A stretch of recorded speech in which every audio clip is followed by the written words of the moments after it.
할렐루야. 뒤에 소리 잘 들리나요? 마이크 소리가 좀 작죠?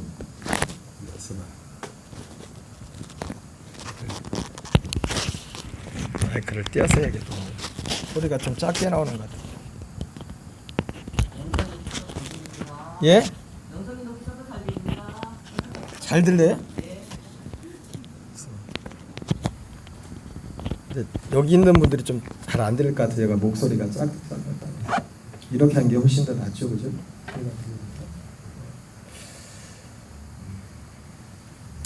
할렐루야. 우리 명절 잘 지내셨죠? 함께 예배드리게 해서 반갑습니다. 우리 옆에 분하고 인사하겠습니다. 함께 예배드리게 돼서 반갑습니다. 그 뒤에 소리 잘 나와요, 권사님? 유아가 부족하네.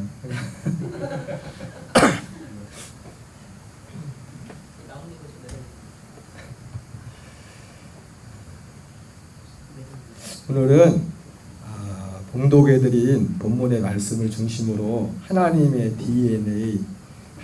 DNA라는 제목으로 하나님의 말씀을 전하도록 하겠습니다. 먼저 제가 주보에도 했지만 광고는 제가 이번 주 내일하고 모레 1박 2일 동안 또 양평에 좀 멀죠. 거리가 꽤 멀더라고요. 양평에 1박 2일 날 세미나를 갔다 오고 또 다녀와서 또 목금토 또 2박 3일 또 생각지 않게 거기 먼지 가까운 데인데 성경 통독 세미나를 참석합니다.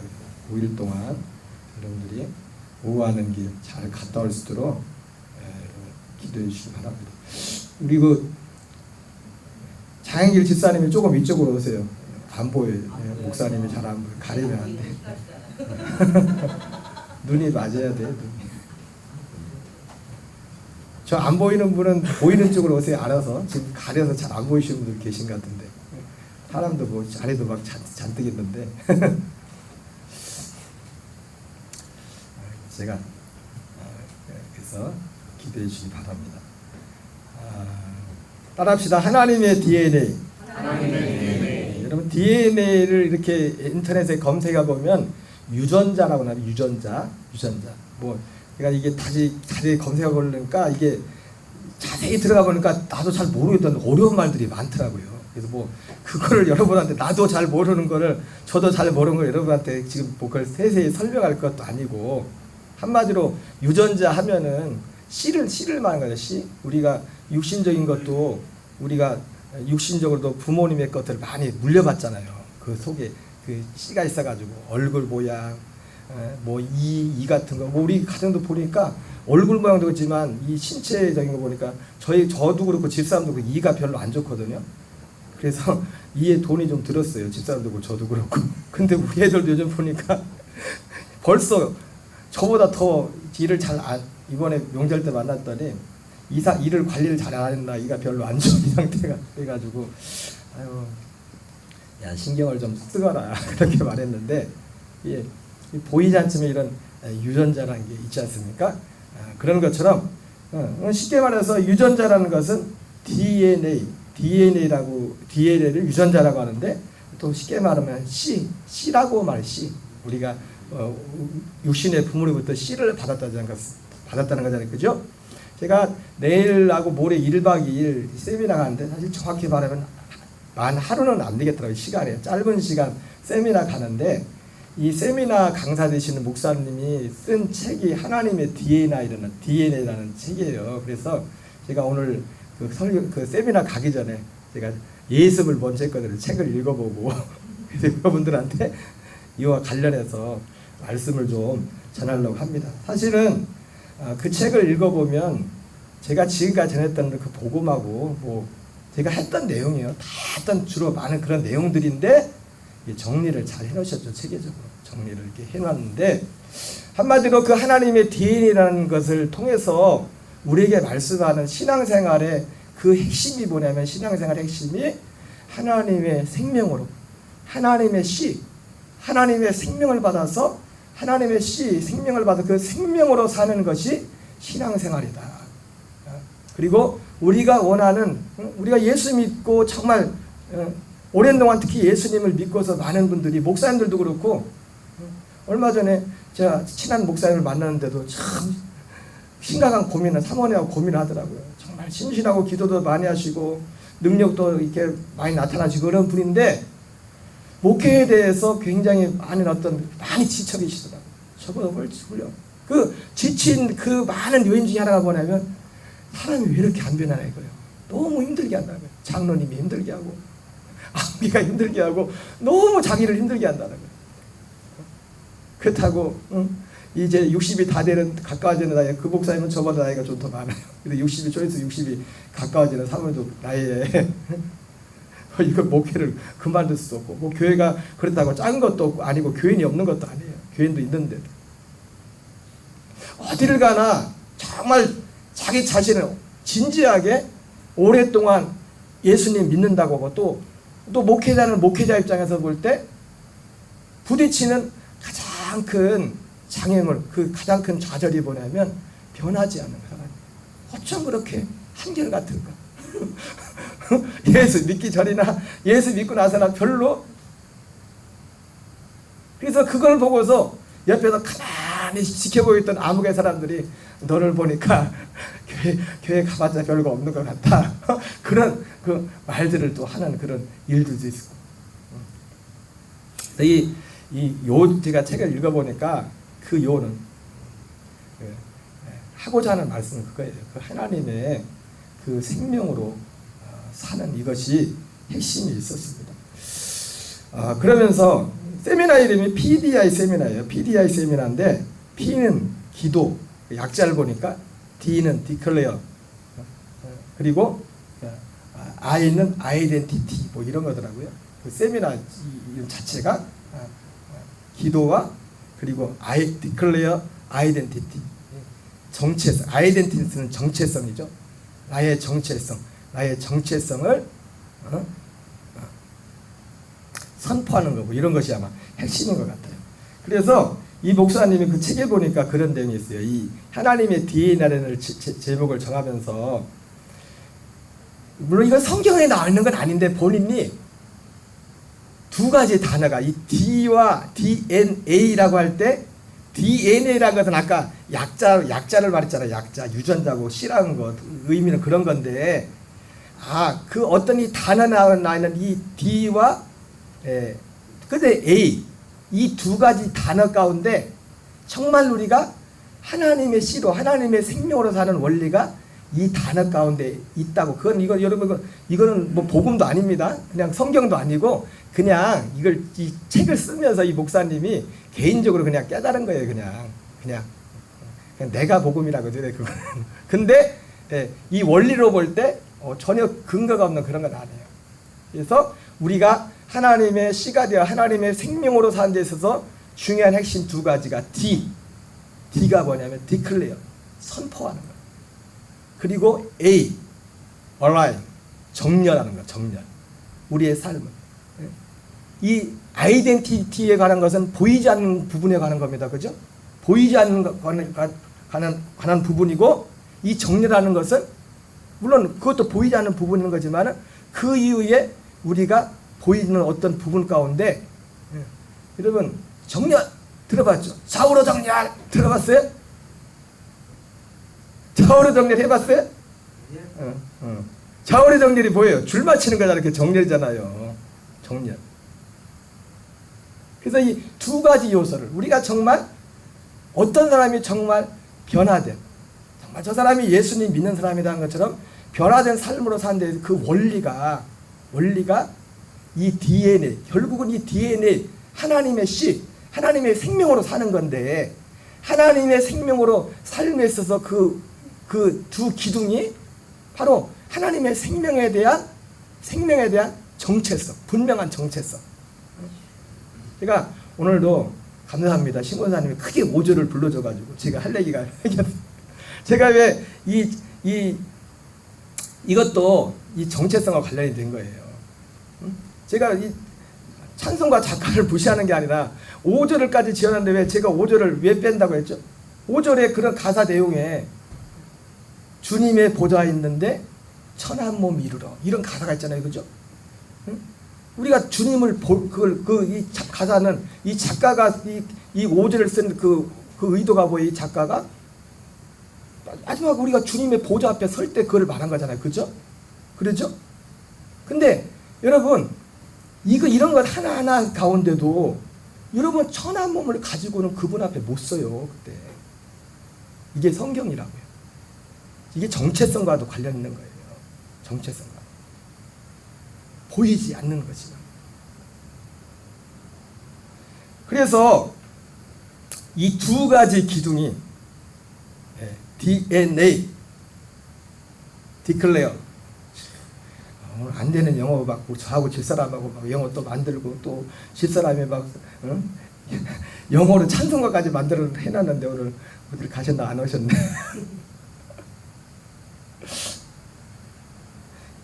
여러분들도 이참에 누가 오면은 그때 그러잖아요.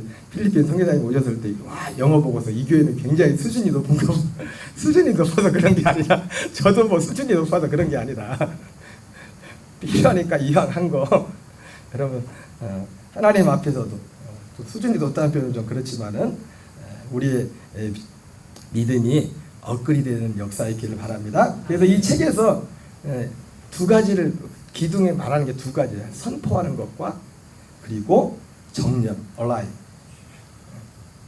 얼라인 이걸 정렬이라고 하는데 그래서 이제 하나님의 선포 부분에 있어서는 한마디로 정체성을 선포하는 정체성을 선포하는 거였어요. 변화에 있어서. 자, 우리 고린도후서 5장 16절을 같이 읽겠습니다. 시작. 그러므로 우리가 이제부터는 어떤 사람도 육신을 따라 알지 아니하노라. 비록 우리가 그리스도도 육신을 따라 알았으나 이제부터는 그같이 알지 아니하노라. 자, 17절 읽겠습니다. 시작. 그런즉 누구든지 그리스도 안에 있으면 새로운 피조물이라. 이전 것은 지나갔으니 보라 새것이 되었도다. 제가 오늘 우리 김승희 권사님이 성경을 두 군데를 두 곳을 이렇게 봉독했잖아요. 그죠? 두 곳을 봉독한 이유가 있어요. 순서는 좀 다르지만 고린도서 5장은 뭘 말하는 겁니까? 정체성을 말해요. 정체성. 거듭난 자의 정체성. 누구든지 그리스도 안에 있으면 새로운 피조물이라. 이전 것은 지나갔으니 보라 새것이 되었도다. 여러분, 여러분이 이 말씀이 정말 아멘이 되십니까? 여러분은 새로운 피조물이 됐어요? 옆에 분한테 물어보지 말고 여러분 안에서 나는 새로운 피조물이 되었다. 정말 새로운 피조물이 되었다. 이 정체성이 분명히 있어야 됩니다. 제가 이 성경을 보면서 참 또 재밌는 게 뭐냐면 이전 것은 지나갔으니 보라 새것이 되었도다 이렇게 말하는데 야 성경은 어쩜 그렇게 똑같이 한내교로 말씀하는 건지. 이 영어 성경에는요 이전 것은 지나갔으니 보라 새것이 되었도다. 그러니까 이전 것은 the old라고 돼. the old라고 돼 있고 새 것은 the new. 이거를 가만히 보니까 제 눈에는 이게 뭐로 보이냐면 히브리서 10장 9절 10절로 보여요. 첫째 것을 폐하고 둘째 것을 세우라 하시더라. 첫째 것이 the old, 옛 것. 그리고 새 것은 둘째 것, 새 언약, 새 것, 새 영, 새 마음, 새로운 생각, 하나님의 생명, 하나님의 씨. 이거 제 눈에는 그렇게 보여요. 어쩌면 성경이 한글로 볼 때 보이지 않았던 것이 영어로 보니까 너무 정확해. The old has gone, the new has come. 여러분 어째 옛날 거는 지나가고 새 것이 왔습니까? 옛날 것은 지나고 새 것이 왔어요? 그러면서 이 책에서는 세 가지를 말합니다. 정체성에 대해서 네 가지인가? 세 가지를 말했는데 관계의 정체성과 권세의 정체성, 영의 정체성 이렇게 말했어요. 따라합시다. 관계의 정체성, 권세의 정체성, 영의 정체성. 뭐 관계의 정체성은 뭘까요? 하나님이 아버지고 내가 아들이 됐다는 그런 거겠죠, 그렇죠? 권세의 정체성은 아들로서 가지는 권세. 여러분 아들의 권세라는 것이 굉장히 큰 겁니다. 대단한 겁니다. 예전에 그 TV에 저는 그 양반을 한 번도 TV로 직접 본 건 없고 유튜브로만 요즘 볼 수 있지만 미국의 그 케네디 대통령이라는 분이 계셨죠, 그죠? 그분이 오래전 대통령이었는데 옛날에 그 TV에 그런 게 나왔었나 봐요. 그 케네디 대통령이 백악관 집무실에 있는데 어떤 조그만 애가 그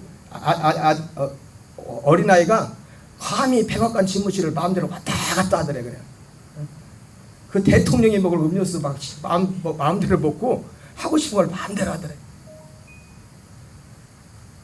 거 가서 마음대로 할 수 있는 사람이 누가 있을까요? 예? 국방부 장관? 부총리? 누가? 예?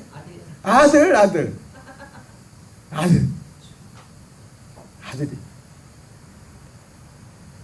그리고 영의 정체성. 이 책에서 말하는 그 사실은 이 책의 가장 주제되고 핵심되는 그 이 정체성인데 고린도서 7장 6장 17절에 나오는 주와 합하는 자는 한 영이다. 주와 합한 자는 한 영이다. 이 말씀을 이 세 번째 영의 정체성에 대해서 주와 합한 자는 한 영이다. 여러분 주님과 합한 한 영이 되셨습니까? 주님과 합한 한 영이 되셨어요? 여러분 그것이 여러분에게 얼마나 귀합니까? 얼마나 소중해요? 그걸 얼마나 소중히 생각하고 있습니까? 정말 그리고 주와 합한 자는 한 영이라는데 주와 합한 한 영이 된다. 그러니까 주와 합하여 한 영이 된 자. 그러니까 제가 그 5절에 나오는 것 주님의 보좌 이 천한 몸 이르러 천한 몸으로 못 간다니까요. 주와 합한 그 영으로 가는 거예요. 그 보좌 마지막 할 때는. 우리가 예수님 앞에 죄인으로 올 때는 죄인의 모습으로 오지만 죄인의 모습 와서 어떤 거예요? 예수님의 십자가의 피의 공로와 예수님의 몸의 죽음의 연합함으로 우리의 옛사람은 예수님과 함께 죽는 겁니다. 그래서 사도 바울이 내가 그리스도에서 함께 십자가에 못 박혀 죽었다고 말하잖아요. 죽었다. 자, 그런데 제가 그 책을 보면서 한 가지 마음에 다른 말씀을 들으면서도 한 가지 마음에 아쉬움이 있는 게 뭐냐면 이 거듭남이 뭔지 그냥 이게 말씀이 다 맞는 거예요. 다 맞는 건데 이런 가르침들의 사각지대 같은 게 있는 게 뭐냐면 그냥 교회 나온 사람들 일단 다 거듭난 것처럼 그렇게 하고서 전제하고서 이 말씀을 전한다는 거예요. 거듭남이 뭔지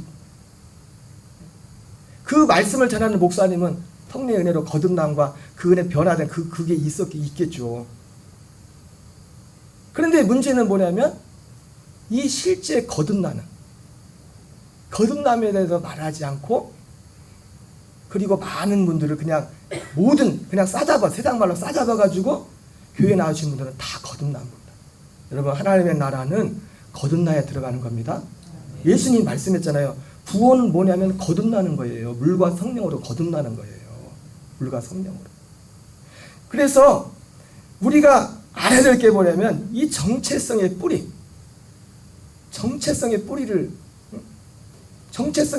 분명히 알아야 돼요. 정체성. 우리의 구원이 많은 믿는 자들의 구원이 불분명한 그 이유는 뭐냐면 사실은 제가 아까 말씀드렸지만은 이것이 이 거듭남의 진리가 분명해지고 이것이 분명해지고 우리에게 더 확실해지면 사실은 우리가 이것이 어떤 면에서 우리가 가장 중요한 게 뭐냐면 하나님의 생명으로 사는 그 근거가 이 우리의 정체성이 되는 거듭남의 그 원인이 되는 그 뿌리를 분명히 알 때 거기서부터 출발되는 것입니다. 베드로전서 1장 23절을 같이 읽겠습니다. 시작. 너희가 거듭난 것은 썩어질 씨로 되는 것이 아니요 썩지 않을 씨로 된 것이니 살아있고 항상 있는 하나님의 말씀으로 되었느니라.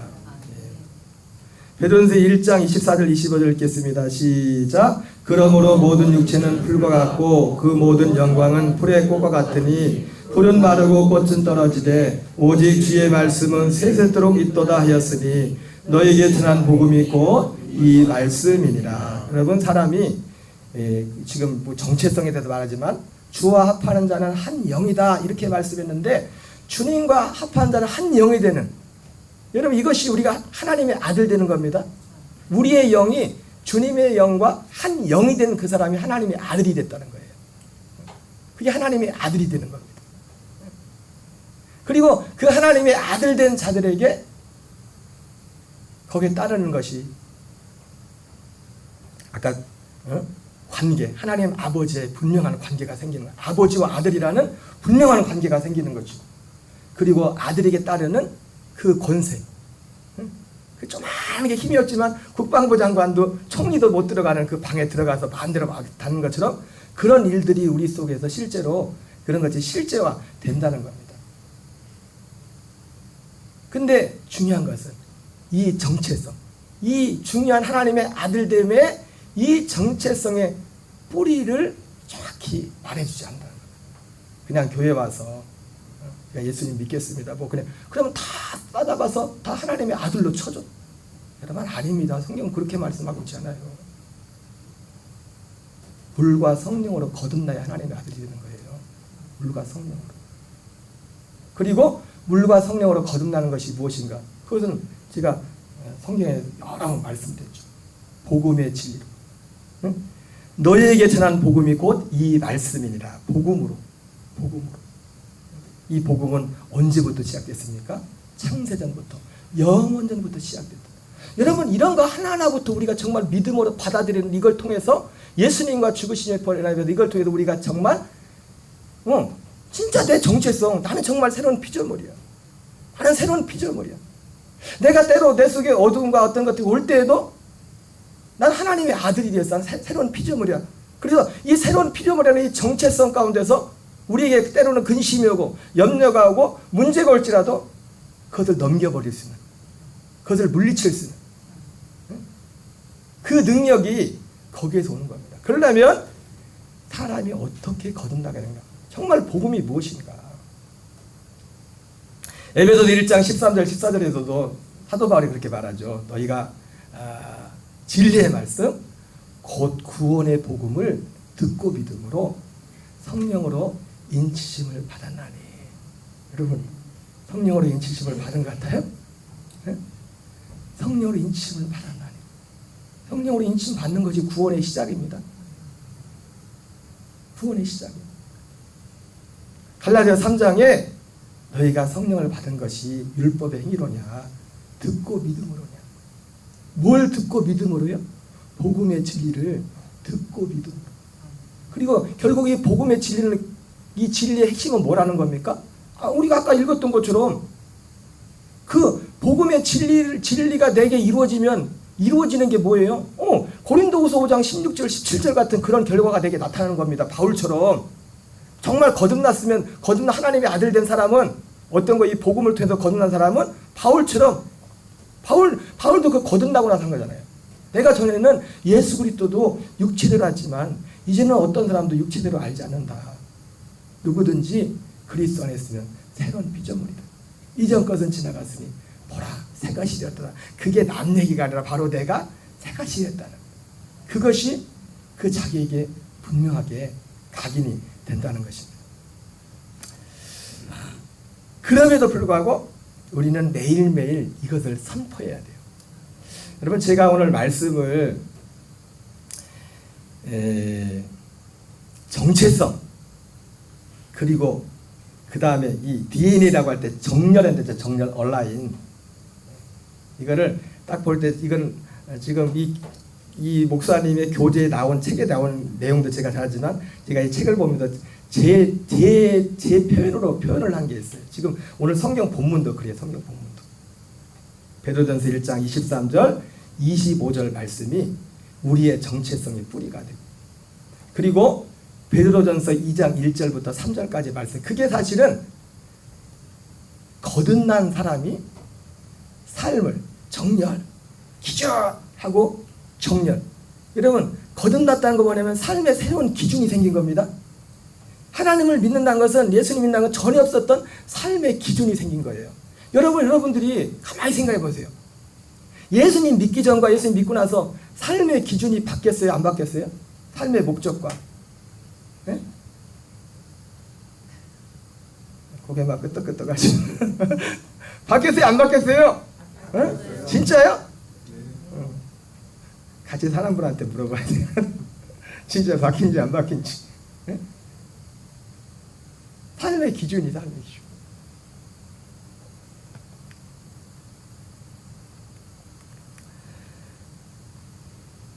그 다음에 하나님의 정렬. 고린도 4장 10절 11절 읽겠습니다. 시작. 우리가 항상 예수의 죽음을 몸에 짊어짐은 예수의 생명이 또한 우리 몸에 나타나게 하려 함이라.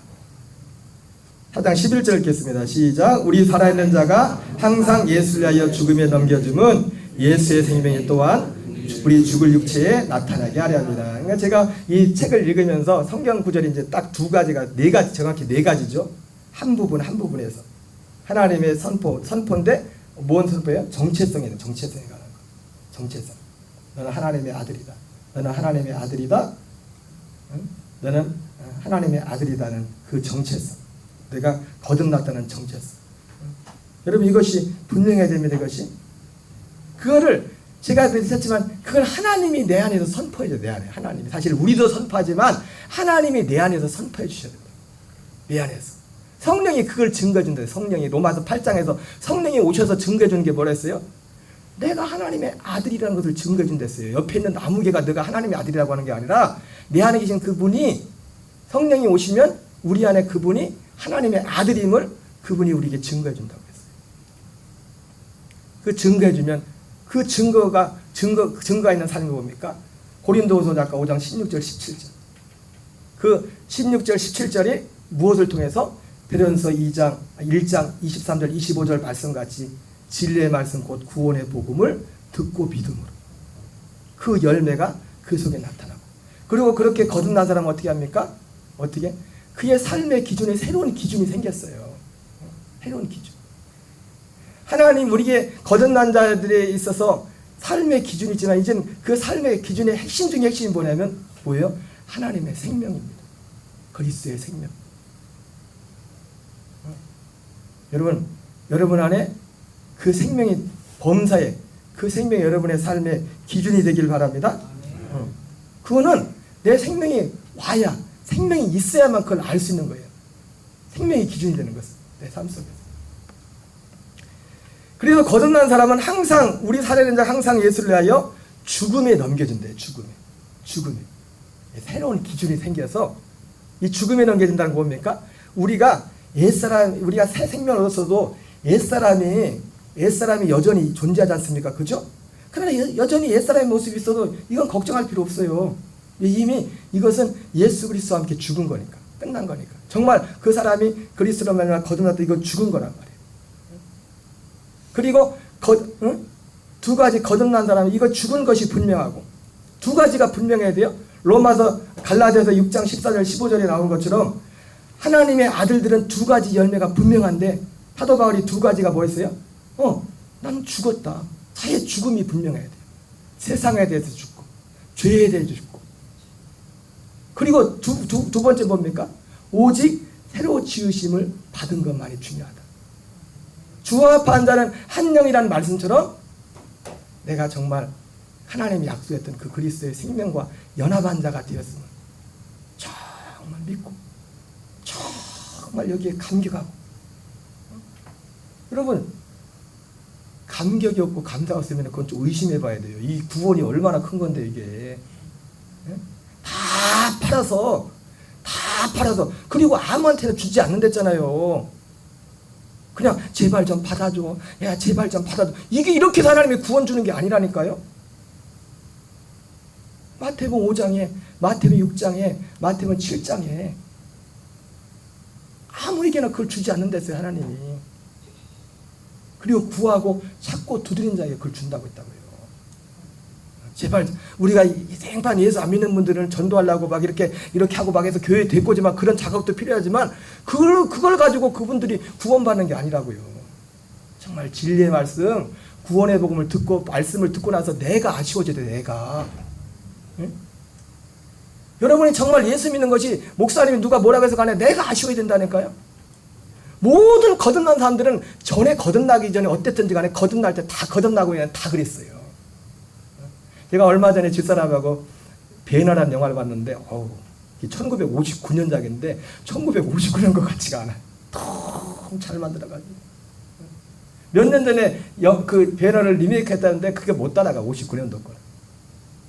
여러분 배너라는 그 영화를 만든 작가가 어떤 사람이었어요? 그 사람이 왜 그 소설을 쓰게 됐습니까? 그 사람이 예수 믿는 사람들 보면서 제일 한심한 사람들이 예수 믿는 사람이었단 말이에요. 그래가지고 자기가 이 하나님도 그렇고 예수도 그렇고 다 가짜다 이걸 밝혀내기 위해서 그 사람이 뭘 했어요? 내가 저걸 이기려면 어떻게 해요? 저걸 알아야 되잖아요. 그래가지고 성경 보다가 뒤집어졌죠. 누가 예수 믿으랬어요, 그 사람? 예수 믿는 사람들을 오히려 욕하고 예수 믿는 사람들 하나님 없다고 그렇게 하던 사람이었는데 하나님이란 존재, 예수님이란 존재가 그분에게 전혀 아쉬운 존재가 아니었어요. 근데 성경을 읽다 보니까 그게 아닌 거야. 여러분 구원이요. 그냥 제발 좀 받아줘. 제발 좀. 그래서 구원 주는 거 아니야. 하나님 절대로 그 사람에게 구원 안 줘요. 생명을. 그게 성경이에요. 그래서 천국은 마치 밭에 감춘 보화 같아서 이것을 발견하게 자기 소유를 다 판다고 하잖아요. 그 가치를 아는 자에게 준다고요. 가치를. 생명도 구원도 천국도. 그래서 이 진리 거듭난 사람은 기본적으로 이 가치를 아는 사람들이에요. 가치가 달라졌다고. 거듭난 사람. 삶의 기준이 달라졌다고. 삶의 기준이 달라졌지만 세상은 여전히 우리를 그렇다고. 여러분 그것이 하루아침에 존 웨슬리 목사님이 그분 간증이 나오지만은 처음에 거듭나고 나서 자기에게 죄가 다 1%도 없어진 것 같은 그런 거 같아요. 야, 나는 진짜 죄가 다 없어졌구나. 여러분 우리 혼의 죄는 끝난 겁니다. 사실은 거듭났으면 혼의 죄는 사실 없어진 거예요. 다 끝난 거예요. 근데 문제가 뭐예요?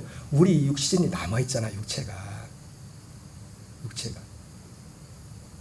우리 혼의 죄사함은 영원한 거예요. 그 사람이 죄사함 받았으면. 그게 어떻게 되는 게 아니에요. 내가 예수를 모른다, 하나님을 모른다 부인하기 전까지는 그 죄사함은 번복될 수가 없어요.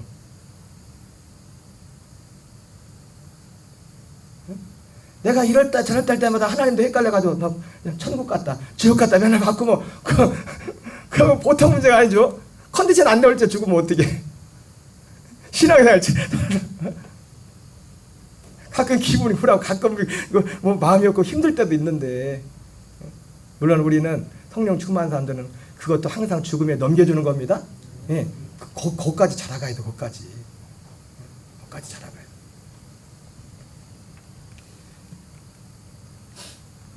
그래서 이 정렬하는데 감정의 정렬, 생각의 정렬, 언어의 정렬, 일상의 정렬 네 가지를 받아요. 네 가지를 따라합시다. 감정의 정렬, 생각의 정렬, 언어의 정렬, 일상의 정렬. 근데 사실 보면은 이 감정이나 생각이나 언어는 사실 하나로 묶여 있어. 그죠? 여러분 감정이 사람이 안 좋은 감정을 갖게 될 때 언제 안 좋은 감정을 갖게 돼요? 뭐가 들어오죠, 그죠? 인풋이 좋은 게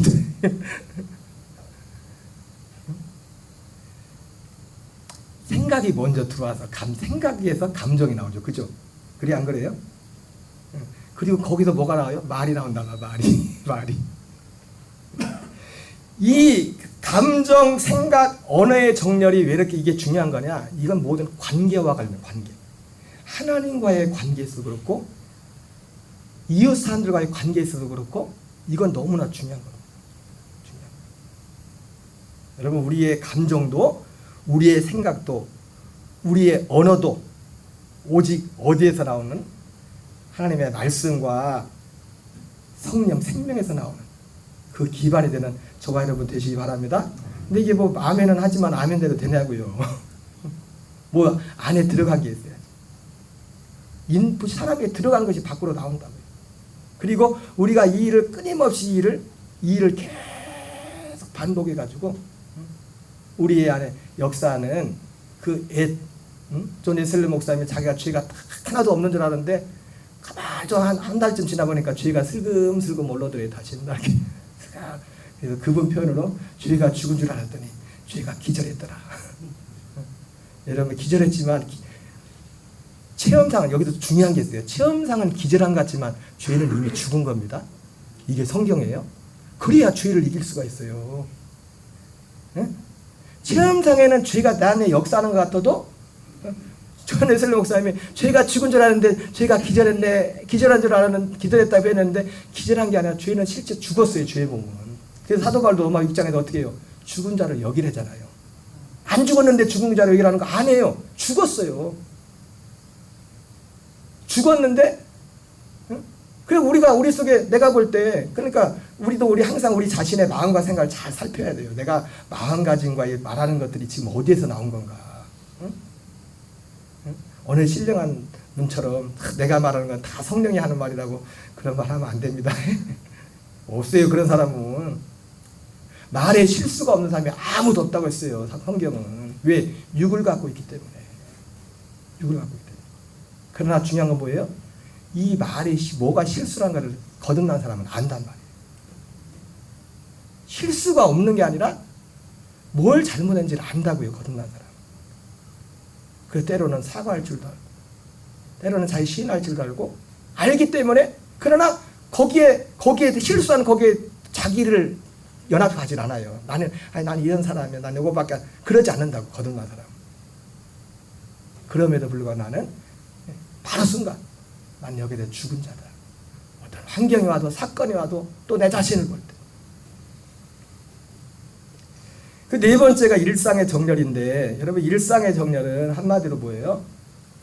우리 삶 속에 어떻게 보면 여러분 두 가지 DNA가 지금 디클레 정체성하고 그 정체성을 가진 다음에 삶 속에서 우리의 삶을 정렬하는 부분이잖아요. 그죠? 근데 이거는 사실 어떻게 보면 순서가 앞뒤가 사실은 뭘 정확한 거는 정체성부터 출발하는 거지만은 어떤 면에서 보면 마치 일상의 정렬이란 건 결국 뭐냐면 우리가 눈에 보이는 거잖아요. 그렇죠? 보이는 거. 우리가 이런 결과적으로 우리가 중요한 핵심이 뭐냐면 우리가 하나님의 열매가 되어서 나는 죽고 예수 그리스도로 사는 것이 우리의 신앙생활이고 그럴 때 우리가 하나님을 죽어서 천국 가는 게 아니라 지금 살아있을 때 내가 하나님 나라 들어가서 보이지 않지만 하나님이 보이지 않지만 내 안에 하나님의 계심이 보이는 거예요. 응? 그거로 사는 일들이 시작된단 말이에요. 응? 그래서 이것이 되면은 사실은 두려울 게 없어요. 이것이 되면. 응? 생명 안에서 왕노릇하는 그런 일들이 벌어진다. 근데 이 생명 이전에 여러분 사도 바울이 어디를 가든지 제가 몇 번 했으니까 알겠지? 어디를 가든지 이방인이나 유대인에게 항상 전했던 게 뭘 전했다고 했어요? 하나님께 대한 회개와 예수 그리스도에 대한 믿음을 전했다고 했어요. 그렇죠? 예수 그리스도에 대한 믿음, 우리의 진짜 정체성의 핵심은 그리스도 합한 영이잖아요. 그렇죠? 한 영이 되는 거, 한 생명을 사는 것. 근데 이것은 뭐예요? 그리스도를 믿는 믿음을 통해서 듣는단 말이에요. 근데 그리스도를 통한 믿음을 갖기 전에 먼저 있어야 될 게 뭐예요? 하나님께 대한 회개예요. 어떤 면에서 그래서 이것은 순서적으로 볼 땐 정체성을 선포하고 우리의 삶을 정돈한다 이런 면도 맞지만은 어떤 면에서 하나님께 대한 회개가 먼저 앞서듯이 우리가 이 하나님의 이 생명을 하나님 나라에 대해 살기 위해서 먼저 우리의 일상의 삶을 정렬해. 일상의 삶을.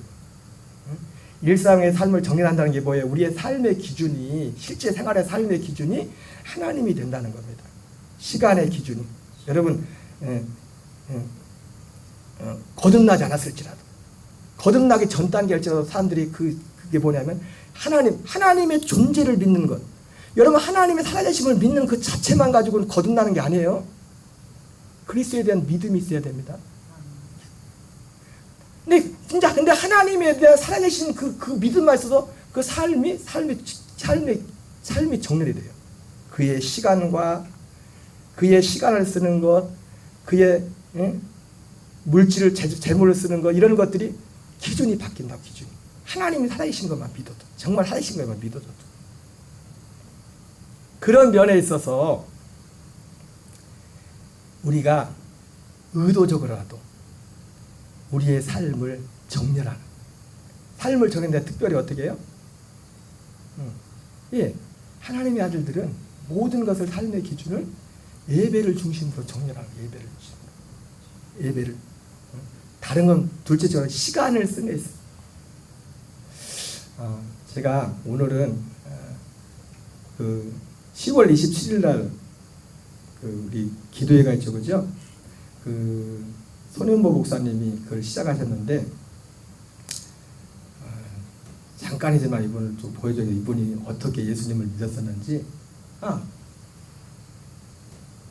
그분이 이런 각오로 자기가 이제 그 10월 27일 날 준비하면서 이 목사님이 자기가 이런 각오로 지금 이걸 준비하고 있다고 하면서 짧은 이렇게 간증을 하셨더라고요. 그래서 우리의 삶에 있어서 우리의 삶은 어떻게 무엇을 기준으로 우리의 삶을 세워야 될지, 이것이 되지 않으면 그 다음이 없어요. 이게 먼저 돼야 돼. 이게 먼저 돼.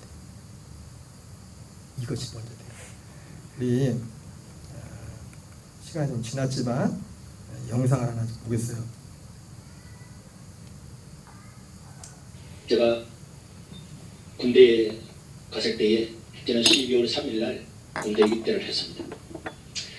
그런데 입대를 하고 난 다음에 첫 주일에 와서 논산훈련소에 예배를 드리러 가는데 눈이 많이 와서 저는 논산훈련소 예배당 앞에 눈이 쌓여있는 그 잔디밭에서 우리 엎드려서 하나님께 기도를 했습니다. 하나님, 내가 군대 생활하는 이 시간 동안에 내가 있는 부대가 어떤 부대이든지 저를 어디로 보내주든지 이 훈련소에서 훈련을 마치고 어디로 가든지 내가 하나님의 복음을 전하는 일꾼이 되겠다고 그렇게 하나님께 기도를 드리고 훈련을 했는데, 훈련소 그 모든 훈련을 마치기 바로 한 일주일 전에 어떤 분이 저를 찾아왔습니다. 그 찾아온 사람은 제가 보기에도 막 겁난 그런 사람이었어요. 여기 막 공수 배지를 달고 막 낙하산을 달고, 야, 일반 군인들은 그냥 옷걸이 입었는데 이 사람은 진짜 장화 같은 걸 딱 신고 와서 이름을 부르면서 저를 면접을 했습니다. 그때 사람들의 소문이, 야, 너는 이제 어디로 불리가는 것 같다, 막 이런 소리가 들렸는데, 드디어 훈련이 끝나고 정말 그 면접을 한 사람들은 같은 차를 타고 이동을 했어요. 밤새도록 차를 타고 한밤중에 내렸는데 불빛이 하나도 없고 어떤 건물 하나도 보이지 않는 곳에 내려서 24인용 텐트 안에서 일단 잠을 잤는데, 아침에 일어나는 순간에 그냥 까마귀 떼가 수십만 마리가 우는 그런 소리가 딱 들렸어요. 그래서 밖에 나가 보니까 영하 10도가 넘는데도 거기에 있는 군인들은 팬티 하나만 입고 아침에 벌써 10km 구보를 해왔는데 입김이 서려서 그 입김이 눈썹에 붙고 눈에 붙고 귀에 붙어서 머리가 하얗게 얼어가지고 오는데도 그들의 구호 소리가 그냥 딱 노래인지 뭔지도 모를 만큼 그냥 앞으로 깡으로 와가지고 있을 때에, 아, 죽었구나, 이런 생각이 들었습니다. 이제 그 부대는 701 특공부대였습니다. 부대가 창설되고 난 다음에 바로 그때이기 때문에 건물 하나도 없이 허물판에 24인용 시커먼 텐트만 쳐놓고 훈련만 하는, 밤낮으로 훈련만 하는 그런 부대에 배치가 되었습니다. 저는 소대 배치가 목요일날 되고 난 다음에 제가 갔더니 신병이 왔다고, 그래도 두부 한 모하고 김치하고 소주 몇 잔하고 회식을 하는데 저를 보고 술을 먹으라 그랬습니다. 당연히 저는 술을 못 먹는다고 그랬죠. 한 번 건하고 두 번 건하고 저는 술을 마시지 않습니다. 이랬더니 그 상병이 그 술잔을 24인용 텐트 바닥에 딱 내리치면서, 야, 이 새끼, 네 머릿속에 내 이름이 지워지지 않도록 해줄 거다 했는데, 정말 그 사람의 예언이 그대로 맞았어요. 지금도 제가 그 사람 이름을 기억을 하고. 그리고 3일 뒤에 주일이 왔습니다.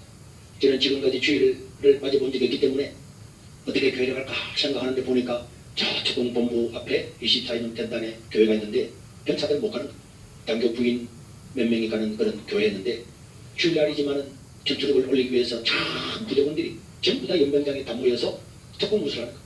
특공무술을 하고 있는데 제가 보니까 11시에 됐는데 지금 10시 반쯤 돼서 가야지. 그래서 제가 훈련을 하다가 앞에 나갔습니다. 나가서 특공 이병 손해보 용무소 왔습니다. 뭐야? 종교활동 다녀 오게. 말이 끝나기도 전에 종교활동? 야, 이 새끼야, 이렇게 종교활동 가는 데 어디 있어? 딱 선자리에서 얼마나 유단자인지 그냥 다리를 딱 들어서 제 어깨를 딱 치는데 여기 딱 맞고 그대로 탁 주저앉아서 정신을 못 차려.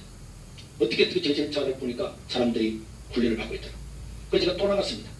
특공 이병 손해보 용무소, 뭐야? 종교활동 다니, 이 새끼야, 이 종교활동을 어디 있어? 하면서 이 손바닥으로 이 목 밑에 제비 손날체라고 딱 쳤는데 그대로 기절해. 그 정신을 차려보니까 훈련을 받고 있더라. 저는 일어나서 특공 이병선고 종교활동 다녀오겠습니다 하고 그냥 갔습니다. 그냥 걸어나갔더니 그 일찍 사령이 야 이 새끼 안 들어와 하는데 저는 그냥 교회 가서 예배를 드리고 그리고는 점심때 왔을 때에 그때부터 사람이 인간적으로 당할 수 있는 모든 육체적인 고통이라고 하는 고통은 말로 다룰 수 없다고 했어요. 주일날 신병이 일찍 사령이 가지 말라고 하는데도 종교활동을 다녀와서 그날 저녁에 잠을 자는데 누군가가 머리를 툭툭 두드려 눈을 떴더니 나오라는 거예요. 원래 신병들은 어떤 군대를 가든지 최소한 보름이나 한 달 동안은 후견인이 있어서 도와주고 돌봐주고 하는데 3일도 되지 않아서 불려나갔더니 그 한겨울에 참나무 밭다를 만들어서 고참들이 7, 8명 둘러서서 엎드려봤죠. 거기서 한 사람이 돌아가면서 몇 대씩 때리는데 정말 그 추운 겨울에 말로 다 못했어. 그 다음날 또 잠을 자면 또 눈을 물에 툭툭 뜨는 또 나가서 또 맞고 수요일날 또 목요일 또 금요일 또 하루도 안 맞아 본 적이 없습니다. 또 주일이 돌아왔어요. 사격 훈련장에 갔습니다. 사격을 하다가 또 앞에 나갔습니다. 특공 선임부 농무에서 뭐냐 종교활동이 야 이 새끼야 사격장에 왔잖아. 저는 교회 가야 됩니다. 야 이 새끼야 얻어맞았지만은 저는 또 나가서 보고를 하고 종교활동 다녀오겠습니다 하고 총기를 맡기고 갔다 왔습니다. 이제는 말할 것도 없고 이 사람한테 맞고 저 사람한테 맞고 자다가 맞고 그때부터 6개월 정도까지 일단 하루도 안 맞고 산 적이 없었어요. 우리는 현호적인 부대였기 때문에 그것도 특수부대인데 비상이 2, 3일 만에 걸려. 비상 그러면은 5분 만에 완전 문장 딱 하고 딱 써야 되는데 나가면은 제 모자가 없는 거야. 할부가 없는 거야. 고참들이 밉다고 어디에 없애버려. 그러면 노원차 모자가 없는 거야. 그러면 장교가 쫙 하다 너는 왜 모자가 없어? 왜 할부가 없어? 저 뭐라 바뀌었습니까? 이 새끼리 와. 니 같은 건 군대 가면 살겠어? 모자 하나도 못 챙겨. 또 한 2, 3일 또 비상 걸립니다. 방독면이 없는 거야. 수통이 없고 칼이 없고 야전 장법 없고 매일 맞는데 고참들한테 맞는 것도 맞지만 이제는 장교들한테 하사관들한테 완전히 자기 간물 하나 챙기지 못하는 사람으로 이렇게 찍혔어요. 그러다 보니까 사람이 바보가 돼버려. 진짜 바보가 돼버려. 옛날에는 제가 전도사 하면서 교회가 몇 배나 부흥하고 막 그래가지고 군대 갔는데 이제는 소년보 부르면 내 200 소년보 해야 되는데 누구 부르면 사람한테 뭉쳐있고 예? 이 새끼로 와. 또 얻어맞고 이 얻어맞고 저 얻어맞고 사람이 완전히 바보가 돼. 그러면서도 저녁에 총기 수리를 하면은 야 나 하나님 믿어. 내 하나님 믿습니다. 하나님 어떤 분이야? 하나님 저와 함께 하십니다. 야 이 새끼 하나님 너와 함께 하니까 너는 좋겠구만. 하나님 있어? 내 하나님 살아계십니다. 야 이 새끼 봐라. 하나님이 함께 해서 살아계신단다. 그 총기 수리하는 걸 꺼내가지고 머리에다가 이 새끼 봐라. 하나님 너와 함께 하다가 방하면 머리에 구멍에 피가 주지 않아. 그러면은 야 하나님 함께 하는데 이 자식아 너 피는 왜 나? 또 어떤 날은 총기 수리하고 있으면은 지금도 하나님 너와 함께 하나님 저와 함께 하십니다. 야 하나님 함께 해주면 좋겠네. 이 총구를 가지고 이 새끼 봐라. 막 목에다가 이 새끼 하나님 함께 하시면 그냥 가겠는데 여기에 총구 팍 뛰겼어요. 이게 다 이게 딱 깊었어요. 그래도 주일만 되면은 또 교회를 가고 그러니까 하루는 군대도 무와 배추를 묻어놓고 그것을 식당으로 옮기는 그 사역병으로 우리 소대가 갔는데 거기서 고참이 저한테 그런 말을 했습니다. 야 이게 군대잖아. 야 이 자식아 우리도 니를 갖다 괴롭히고 싶어 괴롭힌 줄 알아. 이게 군대잖아. 이 평생 열심히 될 거잖아. 이게 그저 군대야. 군대인데 교회 안 가면 안 돼. 그때 제가 우리나라는 종교의 자유가 있습니다. 종교의 자유가 있잖아요. 우리 부대만 예배를 안 드리잖아요. 우리나라 육군이 예배 드리잖아요. 해군도 예배 드리잖아요. 우리 부대만 예배를 안 드리는 거잖아요. 원래는 종교의 자유가 있는 거잖아요. 이랬더니 그 물을 받은 고참 한 명이 뭐 종교의 자유 야 이 개새끼야 하면서 그 삽을 가지고 이 새끼가 하면 빡 하면서 싹 피했는데 어떻게 삽 끝에 싹 찌는 거 입술이 탁 떨어졌어요. 딱 떨어졌어요. 그 닭똥집을 딱 가르면 딱 그 느낌은 그래가지고 이걸 안고 업무대에 갔더니 부산 대학교과대학에 다니다가 군인으로 갔던 그 대위가 자기가 그것을 기부면서 막 울더라고. 그래서 내가 속으로 아니 똑바로 기부해야지 지금 울면 되나 이렇게 하고 있는데 맞아도 가고 계속 예배는 빠지지 않고 갔습니다. 그랬더니 어느 날 주일날 아침에 방송으로 저를 찾더라. 또 무슨 일을 해서 나를 고통을 주려나 하고 특공연대 본부에 갔더니 거기에 일직사령이 인사장도였는데 네가 손이 뭐야?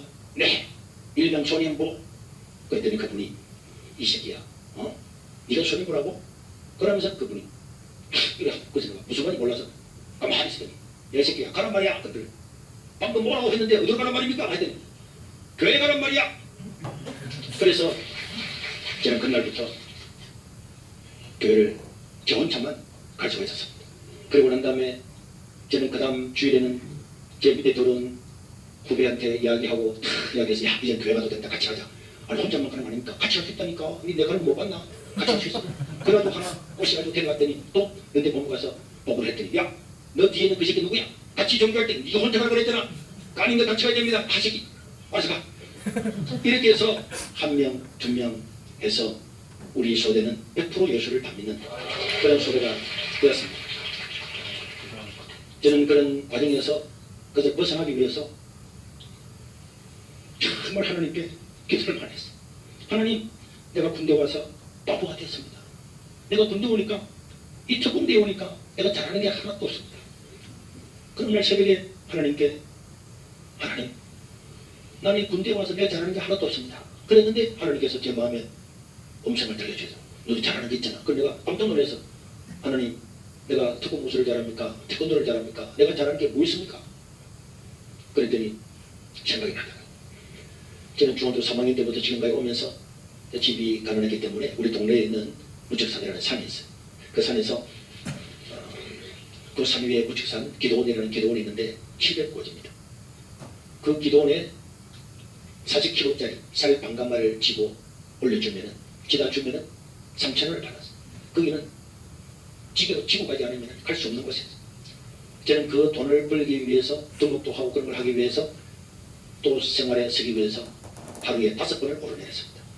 지금 이 방송을 보는 사람이나 우리 교인들은 제가 있는 곳이 바로 그곳이기 때문에 빈몸으로만 올라가도 한번 올라가면 사람이 기진맥진 하는데 살방가문을 지금 하루에 5번씩 오르내리는데 그러니까 제가 산에 짐을 지고 올라가고 내려가니까 저를 따라올 사람이 없죠.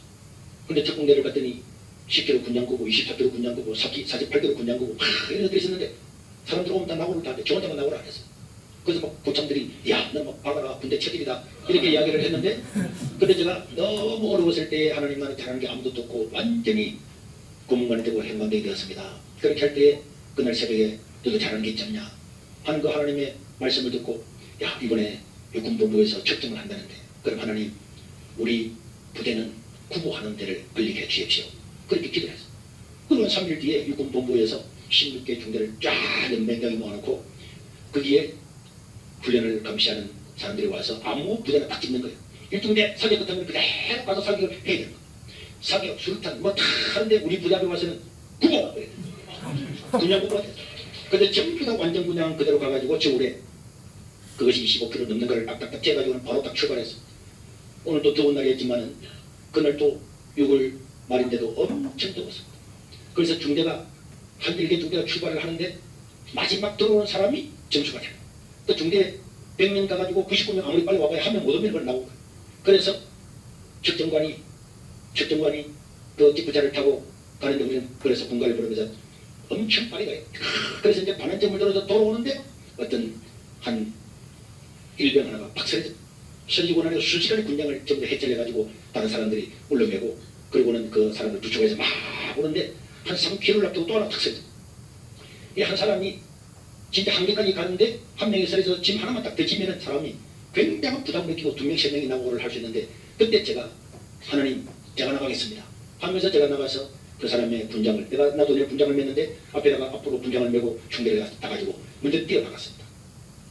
뛰어나가면서 하나님 오늘 부대까지 꼭 가게 해주시고 내가 죽는 날이 있어도 부대에 도착해서 죽어야지 내가 만약에 군장을 찌고 남의 군장을 찌고 하다 내가 쓰러져 버려서 우리 중대가 들어오지 못하면 하나님께도 영광이 가려지고 이건 있을 수가 없습니다. 그러면서 연병장 그 바지 막 뛰어가는데 다리에 찌가 내릴 느낌이 찌가 여러분 찍 느꼈죠. 다리에 찍힌 느낌 하나님 부대 안에만 들어가게 해주십시오. 부대 안에까지만 들어가게 해주십시오. 막 해서 중대 본대보다 한 50m 문제 앞서가지고 막 뛰어가는데 이제 부대가 가까워지니까 그게 보니까 연병장에 헬리콥터가 열대가지고 숨을 엄청나게 많이 와 있고 우리나라에 특공대를 씌워서 얼마만큼 전투력이 올라오는 걸 보면서 별 4개짜리, 3개짜리보다 전투가 쫙 쓰가 있는데 제가 군장을 2개를 메고 막 본대보다 앞서서 막 가니까 이 별 4개인가 별 3개인가 뭐 지휘봉을 딱 그러더니 이야 특공대의 표상이다.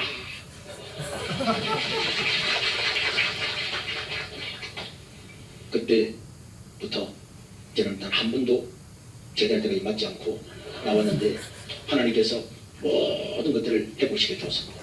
그러나 그날 한 사람은 죽었고 한 사람은 정신이 돌아서 정신이 시간 가는 줄 모르고 다 들으시네.